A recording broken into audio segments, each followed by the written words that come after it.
GK में आपका बहुत बहुत स्वागत है। एनवायरमेंटल स्टडीज़ का पार्ट 4 हम आपके लिए आज लेकर आए हैं। तो जो पर्यावरण अध्ययन है वो हमारी सीरीज चल रही है और उससे संबंधित पहले 3 पार्ट हमारे आ चुके हैं। 4th पार्ट आज हम लेकर आए हैं। आइए देखते हैं कुछ महत्वपूर्ण प्रश्न। आज हम यहाँ पर 100 क्वेश्चंस करेंगे जो एग्ज़ाम के लिए मोस्ट इम्पॉर्टेंट है। तो आइए देख लेते हैं, स्टार्ट करेंगे। स्टार्ट करने से पहले आप हमारे चैनल को लाइक, सब्सक्राइब और शेयर ज़रूर करें। तो देखते हैं प्रश्न नंबर 1। खाद्य श्रृंखला यानी कि जो फूड चेन रहती है, तो मानव जो है इसमें कौन सा उपभोक्ता रहता है। तो आपको पता ही एक चैन चलती है जो हमारे जो पृथ्वी पर एक चैन बनी हुई है कि घास को कौन खाएगा, हिरन खा रहा है, हिरन किसको खाता है, हिरन को कौन खाता है, शेर। इस तरह से एक चेन बनी हुई है हमारे यहाँ पर। तो उसमें प्रथम और द्वितीयक और तृतीयक जो उपभोक्ता है वो कौन रहता है, इस तरह से होता है। तो यहाँ पर पूछा गया है खाद्य श्रृंखला में मानव कौन सा उपभोक्ता है। तो इसका उत्तर रहेगा खाद्य श्रृंखला में मानव प्राथमिक एवं द्वितीय उपभोक्ता दोनों ही होता है। तो ये आपको पता ही है क्यों है ऐसा, क्योंकि जो मानव है, जो मनुष्य है, वो क्या करता है, वह शाकाहारी और मांसाहारी दोनों प्रकार का भोजन ग्रहण करता है। तो दोनों प्रकार का भोजन ग्रहण करने के कारण क्या है, वह मानव क्या है, प्राथमिक एवं द्वितीयक उपभोक्ता दोनों होता है। दो भिन्न समुदायों के बीच का संक्रांति क्षेत्र क्या कहलाता है। तो जो दो भिन्न भिन्न समुदाय रहते हैं, आपने देखा है कि कहेंगे कि दो समुदाय आप जानते ही हैं, समझ गए होंगे कि दो समुदायों के बीच का जो संक्रांति क्षेत्र है वो क्या कहलाएगा। समुदाय में आप हिंदू मुस्लिम्स कह सकते हैं, या दो प्राणियों के बीच का जो समुदाय है, तो इस तरह समुदाय का एक क्षेत्र रहता है। तो इसको क्या कहा जाता है, इसको इकोटोन कहा जाता है। क्या कहा जाता है, इकोटोन। नेक्स्ट क्वेश्चन है, कौन सा वृक्ष पारिस्थितिक आतंकवादी माना जाता है। तो इसको आतंकवादी क्यों कहा जाता है, इसका रीज़न है क्योंकि जो यह वृक्ष है ये क्या करता है, यह जो वृक्ष है ये क्या करता है। तो एक तो ये पृथ्वी है, जो पृथ्वी की जो उर्वरा शक्ति है, उसकी जो पावर है उसको नष्ट करता है। दूसरा ये पानी का है, जो उसका जल स्तर भी घटा देता है, यानी कि यह वृक्ष काफ़ी पानी बर्बाद करता है अपने पालन पोषण के लिए। तो कौन सा वृक्ष पारिस्थितिक आतंकवादी माना जाता है। तो यूकेलिप्टस को पारिस्थितिक आतंकवादी कहा जाता है। किसको, यूकेलिप्टस को। रीजन, एक तो पृथ्वी का जल स्तर इससे घट जाता है, अभी बताया ना। क्यों घटेगा, जल स्तर तो तभी घटेगा ना जब वो जो वृक्ष है ज़्यादा पानी ग्रहण करता है, ज़्यादा उसका अवशोषण करता है। तथा निकटस्थ भूमि की उर्वरता शक्ति का, और जहाँ पर इसके आसपास जो भी जमीन रहती है उसकी जो भूमि होती है, उसकी जो उर्वरा शक्ति, उसको ये समाप्त कर देता है, यानी कि वो उपजाऊ नहीं रहती, उसमें कोई भी पैदावार फिर नहीं होगी। क्यों नहीं होगी, क्योंकि उर्वरा शक्ति उससे मिट्टी की खत्म हो जाती है, इस वजह से। कौन सा पारिस्थितिक तंत्र पृथ्वी के सर्वाधिक क्षेत्र पर फैला हुआ है। तो आपको बताना, जो पारिस्थितिक तंत्र है पृथ्वी पर सबसे ज़्यादा कौन सा फैला हुआ है, तो वह है महासागरीय पारिस्थितिक तंत्र। आपको पता है ना, पृथ्वी पर ज़्यादा क्या है, जो सागर है, समुंदर हैं, वो ज़्यादा, यानी कि पानी 70% है। तो महासागरीय जो पारिस्थितिक तंत्र है वो सबसे ज़्यादा पृथ्वी पर फैला हुआ है। कौन सा पारिस्थितिक तंत्र सर्वाधिक स्थायी पारिस्थितिक तंत्र है।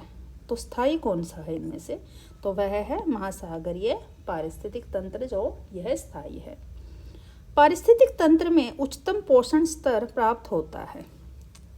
तो जो उच्चतम पोषण स्तर किस व्यक्ति को ज़्यादा प्राप्त होगा, तो सर्वाहारी को। सर्वाहारी यानी कि जो सब प्रकार का भोजन ग्रहण कर लेता है, जो सब प्रकार की चीज़ें खा लेता है, तो उसका जो उच्चतम हो रहता है, उसका जो पोषण स्तर है वह उच्चतम रहता है। क्यों, क्योंकि वह शाकाहारी और मांसाहारी दोनों तरह का भोज्य पदार्थ ग्रहण करता है, जिससे जो उसका पोषण स्तर है वह बढ़ जाता है। पारिस्थितिक के जनक किसको माना जाता है। तो पारिस्थितिक तंत्र का जो जनक है वह जर्मन वैज्ञानिक। तो कहाँ के थे ये, जर्मनी के रहने वाले थे, जर्मन वैज्ञानिक। इनका नाम क्या था, अर्नेस्ट हैकल।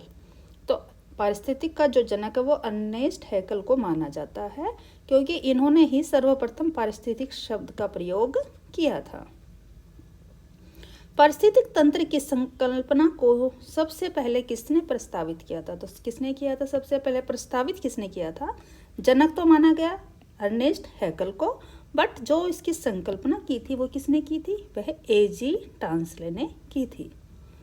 नेक्स्ट क्वेश्चन, पारिस्थितिक स्थायी अर्थव्यवस्था है, यह किस आंदोलन का नारा है? तो पारिस्थितिक स्थायी अर्थव्यवस्था, यह जो नारा दिया गया था यह चिपको आंदोलन से संबंधित है। चिपको आंदोलन आपको पता है कहाँ पर हुआ था? तो यह हुआ था चमोली, उत्तराखंड में। क्यों हुआ था? जब वहाँ पर वृक्षों को काटा जा रहा था तो वहाँ के निवासी थे जो, उन्होंने क्या करा था, वो सब पेड़ों पर चिपट कर खड़े हो गए थे कि हम इनको काटने नहीं देंगे, अगर आप इनको काटेंगे तो पहले हमें काटिए, हमें मारिए। तो यह आंदोलन चला था, तो इसको नाम दिया गया था चिपको आंदोलन, क्योंकि वो वृक्षों के साथ जो वहाँ के जो लोग थे, चाहे वो महिलाएं थी या पुरुष थी या बच्चे थे, सभी उन वृक्षों के साथ चिपट कर खड़े हो गए थे कि ये हमारे भाई बंधु हैं, हम इनको काटने नहीं देंगे। और वहीं पर यह नारा दिया गया था पारिस्थितिक स्थायी अर्थव्यवस्था का। तो ये कहाँ हुआ था? चमोली में। चमोली कहाँ है? आपके उत्तराखंड में स्थित है। पारिस्थितिक स्थायी अर्थव्यवस्था है, यह नारा किसने के द्वारा गया था? तो अभी बताया जो चिपको आंदोलन किसके द्वारा इसकी शुरुआत हुई थी? ये सुंदरलाल बहुगुणा के द्वारा हुई थी और इन्होंने ही पारिस्थितिक स्थायी अर्थव्यवस्था है यह नारा दिया था। कौन से वनों में सर्वाधिक जैव विविधता पाई जाती है? तो यह पाई जाती है उष्णकटिबंधीय वर्षा वनों में सर्वाधिक जैव विविधता पाई जाती है। द ग्रेट इंडियन हॉर्नबिल मुख्यतः भारत में किस क्षेत्र में पाए जाते हैं?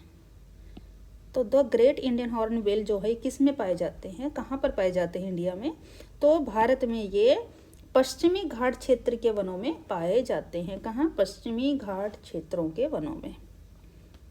नेपाल तथा भारत में वन्यजीव संरक्षण प्रयासों के रूप में सेव नामक एक नया संगठन प्रारंभ किया गया था। सेव का उद्देश्य क्या था? जो सेव है यह एक संगठन बनाया गया। सेव मतलब रक्षा करना, सेव करना। तो यह जो संगठन था इसका उद्देश्य क्या था? तो जो ये था नेपाल और भारत के द्वारा इसलिए बनाया गया था क्योंकि टाइगर हैं, जो बाघ हैं, बाघों की संख्या काफ़ी कम हो गई थी। तो काफ़ी कम होने की वजह से टाइगरों का जो संरक्षण करने के लिए सेव नामक जो संगठन है इसका गठन किया गया। भारत में सबसे बड़ा बाघ आवास कौन सा है? तो भारत के अंदर जो टाइगर रिजर्व है वो सबसे बड़ा कौन सा है? तो यह है नागार्जुन सागर जो है, तो आंध्र प्रदेश में स्थित नागार्जुन सागर श्रीशैलम टाइगर रिजर्व। तो ये कहाँ पर है? आंध्र प्रदेश में स्थित है। कौन? टाइगर जो रिजर्व है नागार्जुन सागर श्रीशैलम टाइगर रिजर्व। ये सबसे बड़ा बाघ आवास है। विश्व की सबसे बड़ी परवाल भित्ति किस देश के निकट पाई जाती है? तो परवाल भित्ति है जो सबसे बड़ी वह ऑस्ट्रेलिया में पाई जाती है। कहाँ? द ग्रेट बैरियर रीफ के निकट विश्व की है सबसे बड़ी परवाल भित्ति है। ऑस्ट्रेलिया के पूर्वी भाग पर कोरल सागर में स्थित एक ये अवरोधक परवाल भित्ति है। इसे वर्ष 1981 में यूनेस्को की विश्व विरासत सूची में शामिल किया गया। तो कब किया गया इसको? यूनेस्को है उसकी विश्व विरासत सूची में कब शामिल है? वो आई है 1981 में। टॉल स्लिप के नाम से किस राष्ट्रीय उद्यान को जाना जाता है? तो यह इंदिरा गांधी वन्यजीव अभ्यारण्य और राष्ट्रीय उद्यान को जाना जाता है। किस प्रजाति को विलुप्त माना जा सकता है जब वह अपने प्राकृतिक आवास में नहीं देखी गई हो? तो देखिए जैसे टाइगर रिजर्व है या जो अन्य जो भी जीव रिजर्व अभ्यारण्य बनाए गए हैं, अगर 50 वर्ष होने के टाइम तक वहाँ पर वह चीज़ नहीं दिखती, मान लीजिए बाघ है वह वहाँ पर नहीं दिखाई दे रहा है 50 सालों से, तो उसको विलुप्त माना जाता है। कितने? 50 वर्षों से जब वो नहीं दिखाई देती है तब उसको विलुप्त माना जाता है। बांदीपुर राष्ट्रीय उद्यान किस राज्य में स्थित है? तो यह कहाँ पर है? कर्नाटक में। मानस वन्यजीव अभ्यारण्य कहाँ स्थित है? असम में। पेरियार वन्यजीव अभ्यारण्य कहाँ स्थित है? तो यह केरल में स्थित है। किसके लिए है ये पेरियार? तो यह हाथियों के लिए।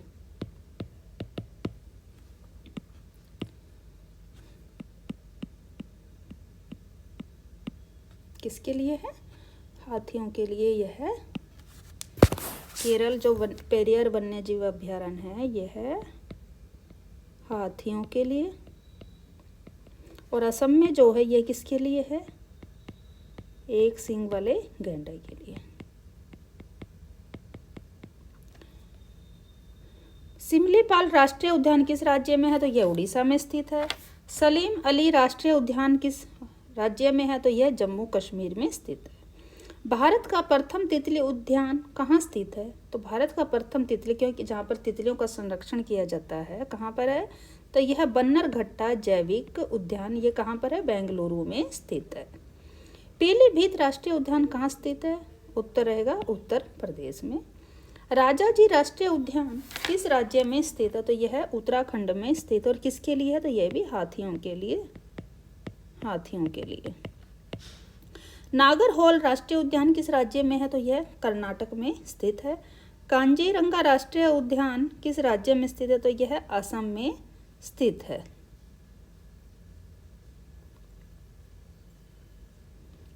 किसके लिए है ये कांजीरंगा, तो यह है आपका एक सींग वाले गैंडे के लिए। इंद्रावती राष्ट्रीय उद्यान किस राज्य में स्थित है, तो यह छत्तीसगढ़ में स्थित है।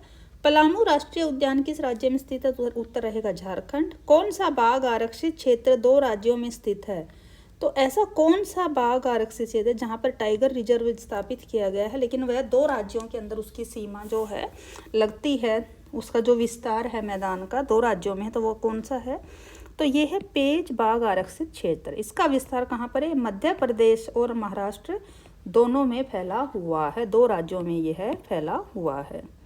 कांजीरंगा राष्ट्रीय उद्यान किसके लिए जाना जाता है, तो एक सींग वाले गैंडे के लिए, तो आप सभी को मालूम हो गया होगा। गर्म पानी अभयारण्य किस राज्य में स्थित है, उत्तर रहेगा आपका असम। नामदफा अभयारण्य कहाँ स्थित है, तो यह अरुणाचल प्रदेश में स्थित है। बुक्सा बाघ परियोजना भारत के किस राज्य में स्थित है, तो उत्तर रहेगा आपका पश्चिम बंगाल, पश्चिम बंगाल में यह स्थित है।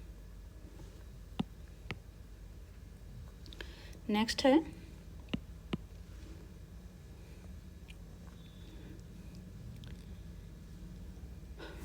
बुक्सा बाघ परियोजना कहाँ थी, पश्चिम बंगाल में। तो भरतपुर जो पक्षी बिहार राष्ट्रीय उद्यान किस राज्य में स्थित है, तो यह राजस्थान में स्थित है। दाची गांव राष्ट्रीय पार्क किस राज्य में है, उत्तर रहेगा जम्मू कश्मीर। दाम्पा टाइगर रिजर्व किस राज्य में है, उत्तर है आपका मिजोरम। संजय राष्ट्रीय उद्यान किस राज्य में स्थित है, तो यह मध्य प्रदेश में स्थित है। हरी की आर्द्र भूमि किस राज्य में स्थित है, तो हरी की आर्द्र भूमि जो है यह पंजाब राज्य में स्थित है। आर्द्र भूमि से आप क्या समझते हैं, तो आर्द्र भूमि जो भूमि की उर्वरकता को देखते हैं उनको संरक्षित किया जाता है, उसको आर्द्र भूमि कहा जाता है, भूमि से संबंधित रहता है ये। कांगेर घाटी राष्ट्रीय पार्क कहाँ स्थित है, उत्तर रहेगा छत्तीसगढ़। कौन सा राष्ट्रीय उद्यान सफेद बाघों के लिए प्रसिद्ध है, तो कौन सा राष्ट्रीय उद्यान जहाँ पर सफेद बाघ यानी कि जहाँ पर व्हाइट टाइगर जो होते हैं उनके लिए प्रसिद्ध है, तो यह है मध्य प्रदेश का शहडोल जिले में स्थित बांधवगढ़ राष्ट्रीय उद्यान। कौन सा, मध्य प्रदेश के शहडोल जिले में स्थित बांधवगढ़ राष्ट्रीय उद्यान। वर्तमान में भारत में कितने टाइगर रिजर्व हैं, तो उत्तर रहेगा आपका 54। वर्तमान में भारत में बायोस्फीयर रिजर्व की संख्या कितनी है, तो यह 18 है। वर्तमान में भारत के कितने स्थल यूनेस्को की वर्ल्ड हेरिटेज साइट में शामिल हैं, तो ये रहेगा इनमें 40 शामिल हैं, जिनमें से 32 तो सांस्कृतिक स्थल हैं और 7 प्राकृतिक और 1 मिश्रित स्थल यहाँ पर शामिल है। वर्तमान में भारत में कितने राष्ट्रीय उद्यान हैं, तो यह 106 हैं, जिनमें से जो नए बनाए गए हैं वो है देहिंग पटकाई नेशनल पार्क तथा रायमोना नेशनल राष्ट्रीय पार्क। ये भारत के 2 नवीनतम राष्ट्रीय उद्यान हैं। पहले इनकी संख्या 104 थी, लेकिन अब बढ़कर 106 हो गई है। वर्तमान में भारत में हाथी रिजर्व की संख्या पहले 32 थी, अब ये 33 हो गई है। नया जो हाथी रिजर्व बना है वह बना है तराई हाथी रिजर्व।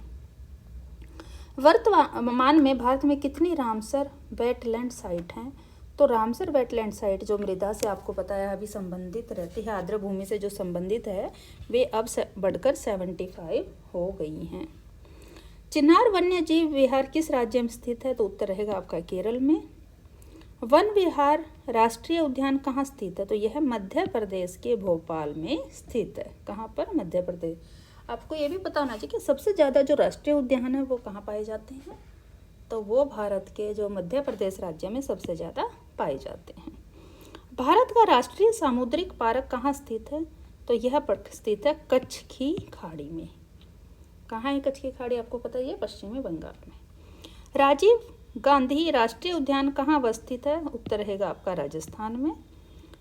काजीरंगा राष्ट्रीय उद्यान, तो यह आपको बार क्वेश्चन सेकंड रिपीट हो गया, एक सींग वाले गैंडे के लिए। रणथंभौर राष्ट्रीय उद्यान का नाम परिवर्तित करके क्या रखा गया है? तो जो रणथंभौर राष्ट्रीय उद्यान है इसका नाम अब बदलकर राजीव गांधी राष्ट्रीय उद्यान कर दिया गया है। पहले इसका नाम क्या था राजीव गांधी राष्ट्रीय उद्यान का? तो यह था रणथंभौर राष्ट्रीय उद्यान। ये कहाँ पर है? राजस्थान में स्थित है। फूलों की घाटी कहाँ स्थित है? तो उत्तराखंड में। सलीम अली राष्ट्रीय उद्यान पक्षी कहाँ स्थित है? तो उत्तर रहेगा आपका जम्मू कश्मीर श्रीनगर में यह स्थित है। राजाजी राष्ट्रीय पार्क किसके लिए प्रसिद्ध है? तो यह एशियाई हाथियों के लिए प्रसिद्ध है। कहाँ पर स्थित है राजाजी राष्ट्रीय पार्क? तो यह उत्तराखंड के देहरादून में पड़ता है। मध्य प्रदेश का राजकीय पक्षी कौन सा है? तो यह दूधराज या शाह बुलबुल।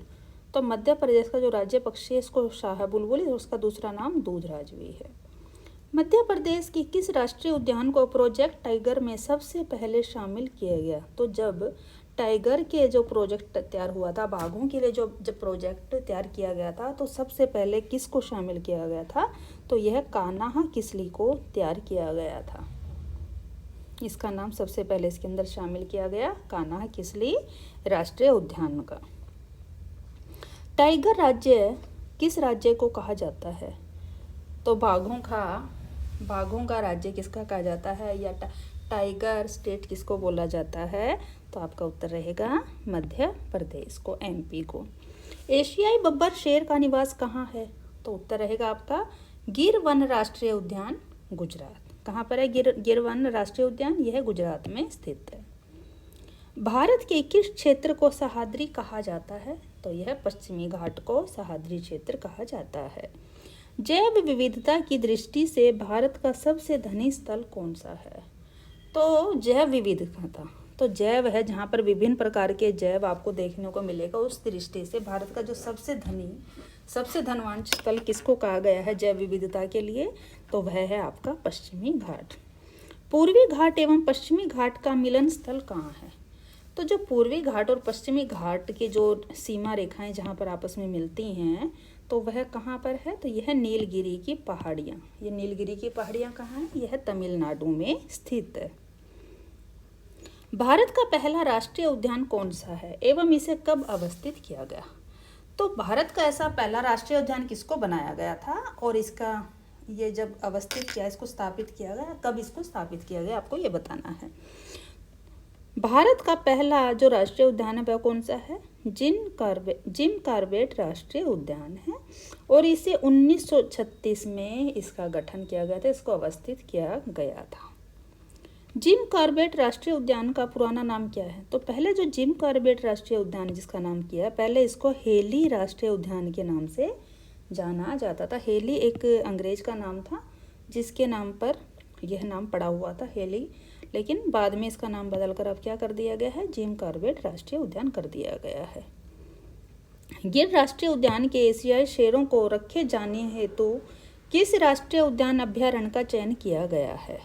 तो जो गिर राष्ट्रीय उद्यान है और वहाँ पे जो एशियाई शेर हैं उनको रखने के लिए कौन से राष्ट्रीय उद्यान का चयन किया गया था? उसके लिए पालपुर कोनो मध्य प्रदेश का चयन किया गया है। विश्व का सबसे बड़ा मैंग्रोव वन कौन सा है? तो मैंग्रोव वन कौन सा है? तो यह भारत में पश्चिम बंगाल में स्थित है सुंदरवन। आपने सुंदरवन तो खूब सुना हुआ है ना, सुंदरवन आपने कहानियों में भी सुना होगा। तो क्या है? भारत में पश्चिमी बंगाल में स्थित है जो, तो विश्व का जो सबसे बड़ा, ये विश्व का है जो भारत में स्थित है सुंदरवन, विश्व का सबसे बड़ा मैंग्रोव वन है। भारत में सर्वाधिक मैंग्रोव वनस्पति कहाँ पाई जाती है? मैंग्रोव होती है एक तरह जवारी वन जिनको कहते हैं।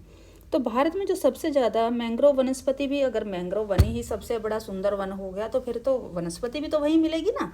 तो सबसे ज़्यादा जो मैंग्रोव वनस्पति है वह सुंदरवन पश्चिम बंगाल में मिलती है। गंगा डेल्टा के मैंग्रोव वनों को क्या कहा जाता है? तो आपको पता ही है, जो सुंदर वन में जो डेल्टा कौन बनाती है? गंगा बनाती हैं। और गंगा के जो मैंग्रोव वन है उनको फिर क्या कहा जाता है? उसको सुंदरवन कहते हैं।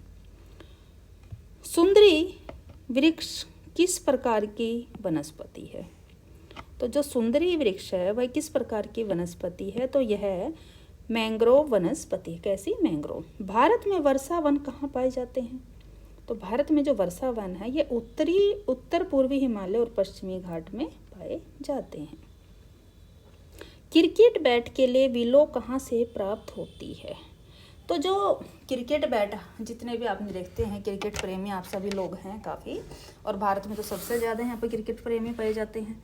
तो जो क्रिकेट बैट जो बनता है, जो उसके लिए लकड़ी यूज की जाती है, तो वह उस लकड़ी का नाम क्या होता है? तो इस क्रिकेट बैट की जो सबसे बेस्ट क्वालिटी मानी जाती है वह विलो नाम की लकड़ी होती है।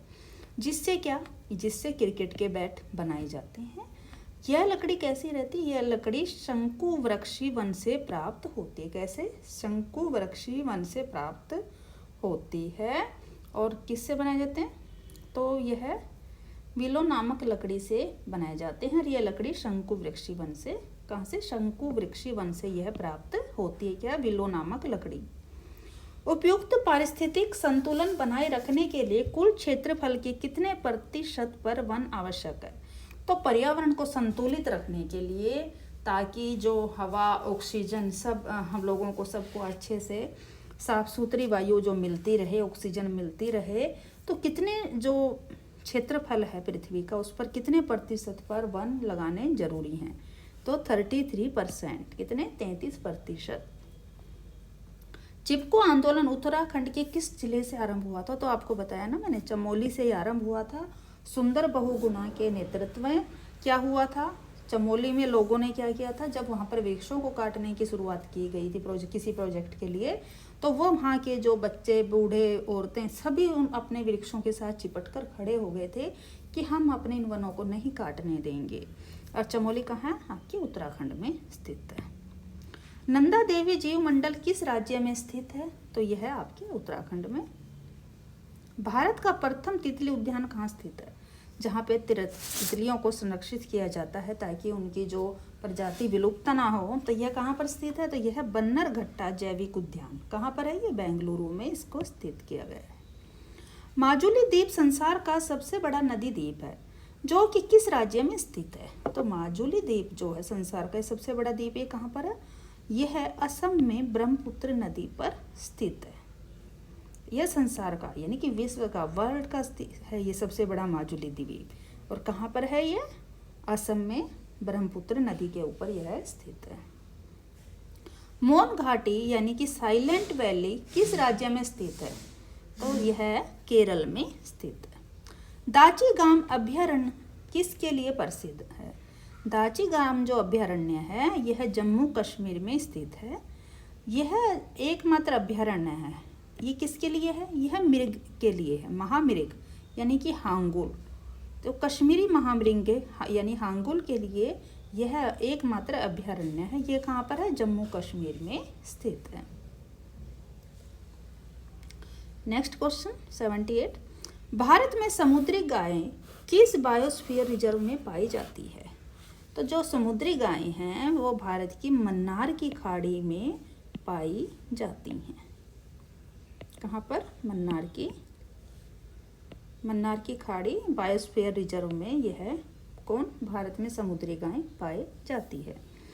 पर्यावरण मंत्रालय द्वारा जारी किए गए Indian state of forest report 2021 के अनुसार भारत की पूरी भौगोलिक क्षेत्र का कितना प्रतिशत क्षेत्र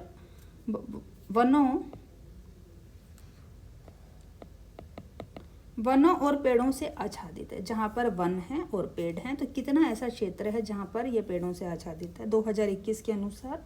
लेकिन होना कितना चाहिए? अभी आपको मैंने बताया 33% होना चाहिए, लेकिन कितना है? लेकिन ये भारत की अगर बात हो रही है यहाँ पर, तो भारत में कितना है अभी? तो भारत के अंदर 24.62% है। ये कौन सी के अनुसार? ये 2021 के अनुसार जो Indian state of forest report 2021 है उसके अकॉर्डिंग 24.62% यह क्या है? पूरे भौगोलिक क्षेत्रफल का प्रतिशत जो वन और पेड़ों से आच्छादित है। और 2015 में अब ये बढ़ चुका है, 2015 में यह 24.15% था। भारत की जलवायु परिवर्तन पर प्रथम राष्ट्रीय क्रिया योजना कब प्रकाशित हुई? तो भारत में जब जल परिवर्तन पे सबसे पहले राष्ट्रीय क्रिया योजना कब स्टार्ट की गई थी? तो यह भारत में जलवायु परिवर्तन पर प्रथम राष्ट्रीय क्रिया योजना यानी कि NAPCC, इसकी फुल फॉर्म रहेगी national action plan on climate change. तो जो national action plan on climate change India में सबसे पहले इसके लिए जो योजना लागू की गई थी, जो इसके लिए प्लान तैयार किया गया था, वह वर्ष 2008 में इसको प्रकाशित हुई थी। विश्व का सबसे बड़ा कार्बन उत्सर्जन देश कौन सा? तो जहाँ पर सबसे ज़्यादा कार्बन की उत्पत्ति होती है वह कौन सा है? तो वह चाइना है, चीन है, जिसकी वैश्विक कार्बन उत्सर्जन में कितनी 28% की हिस्सेदारी किसकी है इसके अंदर कार्बन उत्सर्जन में? तो यह है चीन की 28%। United Nations framework convention on climate change UNFCCC एक अंतर्राष्ट्रीय संधि है। इसका गठन कब हुआ गया था? तो UNFCCC यानी कि United Nations framework convention on climate change, ये इसकी फुल फॉर्म है, एक अंतर्राष्ट्रीय संधि है। इसका गठन कब हुआ था? तो रियो डी जेनेरियो में, कहाँ पर? संयुक्त राष्ट्र संघ में रियो डी जेनेरियो स्थान में 1992 में पर्यावरण और विकास सम्मेलन में इसका गठन हुआ था। किसका? United Nations framework convention on climate change का। पहला पृथ्वी सम्मेलन कहाँ हुआ था? तो पहला पृथ्वी सम्मेलन संयुक्त राष्ट्र संघ में रियो डी जेनेरियो में 1992 में हुआ था। तो पहला गठन जब हुआ तभी यह 1992 में इसका सम्मेलन भी हुआ था। डॉप्सन इकाई का उपयोग कहाँ किया जाता है? तो डॉप्सन इकाई जो है इसका यूज ओजोन परत की मोटाई को मापने के लिए किया जाता है। अब ओजोन परत तो आपको बार बार आ चुका है हमारे क्वेश्चंस में, आपको पता लग ही गया होगा। ओजोन परत कहाँ पर स्थित है? यह समताप मंडल में स्थित है। कहाँ पर? हमारे वायुमंडल में समताप मंडल में ओजोन परत स्थित है। ओजोन परत से अगर इसमें हानि होती है तो इसका हमें क्या नुकसान होगा? तो जो सूर्य की किरणें डायरेक्ट पृथ्वी पर आने लगेंगी जिससे कि वायु काफ़ी परिवर्तन होगी, और जो पराबैंगनी किरणें आने से क्या मनुष्य की जो त्वचा भी झुलसने लगेगी, इससे काफ़ी नुकसान होगा। इसके नुकसान के मुख्य कारण देखिए AC, रेफ्रिजरेटर, प्लास्टिक सबसे बड़ा इसका दुश्मन है किसका? ओजोन परत का। डॉप्सन इकाई का उपयोग कहाँ किया जाता है? तो इसका उपयोग ओजोन परत की मोटाई मापने में किया जाता है। विश्व की ग्रीन हाउस गैसों में भारत का अधिभाग कितना है? तो यह है 5%। कार्बन क्रेडिट की संकल्पना किस सम्मेलन में उपजी थी? तो कार्बन क्रेडिट की जो संकल्पना की गई थी यह है क्योटो प्रोटोकॉल 1997 से उद्भूत हुई थी। कौन कौन सी गैसें ग्रीन हाउस प्रभाव के लिए उत्तरदायी? तो जो ग्रीन गैस हैं उसको नुकसान पहुंचाने के लिए कौन सी गैसें सबसे ज़्यादा यहाँ पर उत्तरदायी हैं? Carbon dioxide, number 2 methane, number 3 nitrous oxide, number 4 जल वाष्प और क्लोरोफ्लोरोकार्बन। तो ये जो गैसें हैं ये ग्रीन हाउस के प्रभाव को जो नुकसान पहुंचाने के लिए उत्तरदायी थे। ग्लोबल वार्मिंग के लिए सर्वाधिक उत्तरदायी गैस कौन सी है? तो ग्लोबल वार्मिंग में सबसे ज़्यादा जो उत्तरदायी है वह है कार्बन डाइऑक्साइड। जुगाली करने वाले पशु किस ग्रीन हाउस गैस को उत्पन्न करते हैं? तो कौन सी ग्रीन हाउस गैस है जिसको जुगाली करने से पशुओं के द्वारा उत्पन्न होते है? वो होती है मीथेन। ग्रीन हाउस गैसों की संकल्पना किसने दी थी? तो ग्रीन हाउस गैसों के बारे में सबसे पहले किसने रिसर्च करी और बताया कि ग्रीन गैसें होती हैं? तो यह जोसेफ फोरियर ने। कौन सा राज्य भारत का प्रथम कार्बन मुक्त राज्य बन गया है? तो कार्बन से जो मुक्त पहला राज्य बना वो हिमाचल प्रदेश।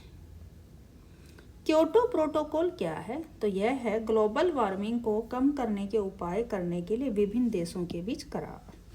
तो क्योटो प्रोटोकॉल है कि अब हम ग्लोबल जो वार्मिंग हो रही है, ग्लोबल वार्मिंग जो फैल रही है, तो उसको बचाने के लिए, पर्यावरण को सुधारने के लिए सभी देशों ने मिलकर एक करार बनाया है कि हम अपने देशों के अंदर कंट्रोल करेंगे चीज़ों को, जिससे कि ग्लोबल वार्मिंग के लिए खतरा ज़्यादा उत्पन्न ना हो। ओजोन छिद्र का निर्माण सर्वाधिक कहाँ होता है? तो ये होता है अंटार्कटिका के ऊपर। मॉन्ट्रियल प्रोटोकॉल का संबंध किससे है? तो इसका संबंध है ओजोन परत के संरक्षण से। तो मॉन्ट्रियल प्रोटोकॉल ओजोन परत को संरक्षित करती है। कौन सा वर्णक वनस्पति को पराबैंगनी किरणों के दुष्प्रभाव से बचाता है? तो वह है कैरोटीनाइड। क्या? कैरोटीनाइड। UNEP का मुख्यालय कहाँ है? यानी कि यूनाइटेड नेशन एनवायरनमेंट प्रोग्राम का हेडक्वार्टर कहाँ है? तो यह है केन्या में है। कहाँ पर? केन्या के नैरोबी में स्थित है।